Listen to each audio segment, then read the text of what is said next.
सांप को अगर राहत दोगे तो वो भी डसना बंद कर देगा, और शेर का कांटा निकालोगे तो वो तुम्हें खाने से इनकार कर देगा।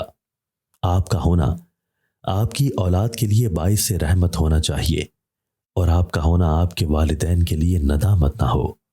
जिस शख्सियत ने आपको दीन का शऊर दिया, अगर उसके साथ हमेशा रहने वाली मोहब्बत ना हो तो शऊर हमेशा नहीं रह सकता। अगर आपके अंदर शौक पैदा हो गया, आप ज़रूर अपनी मंजिल से वासिल होंगे। तहकीक करने वाला तकदीस से महरूम हो जाता है। जो अल्लाह वाला हो जाता है उसके पास वैसा ही इल्म आना शुरू हो जाता है।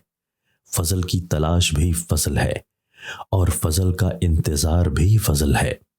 जिस आदमी को बातिन की कोई तंगी आ जाए और कोई बात समझ ना आए, तो उसे चाहे कि दस्तरखान को वसी कर दे तो दिल खुल जाएगा।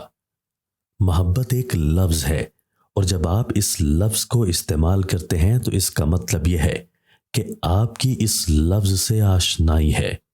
आप ज़मीन पर सजदा करें तो समझें कि आसमान करीब है, बल्कि सजदा आसमान पर होगा।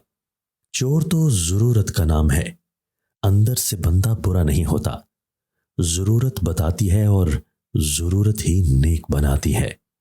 जिस चीज़ पे आपको गुरूर है या कम अज़ कम फ़ख्र है, वो आप अल्लाह की राह में लगा दें तो फिर आपका मसला हल हो जाएगा। आप अल्लाह के सामने जवाबदेह हैं।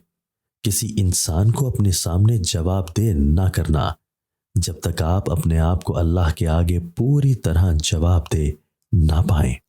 यह अल्लाह ताला ने ख़ास मेहरबानी फरमाई है कि बदी जो है वो बदी करने से होती है, और नेकी सिर्फ सोचने से हो जाती है। दही में बादाम और छोटी इलायची के दाने डालकर खा लो, 80 साल तक तुम्हारा हाजमा खराब ना होगा।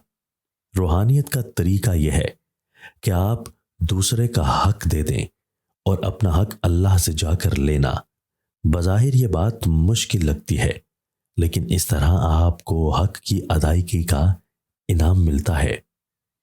हुस्न नीयत के साथ चलने वाले के लिए अल्लाह ताला खुद इंतज़ाम फरमा देता है।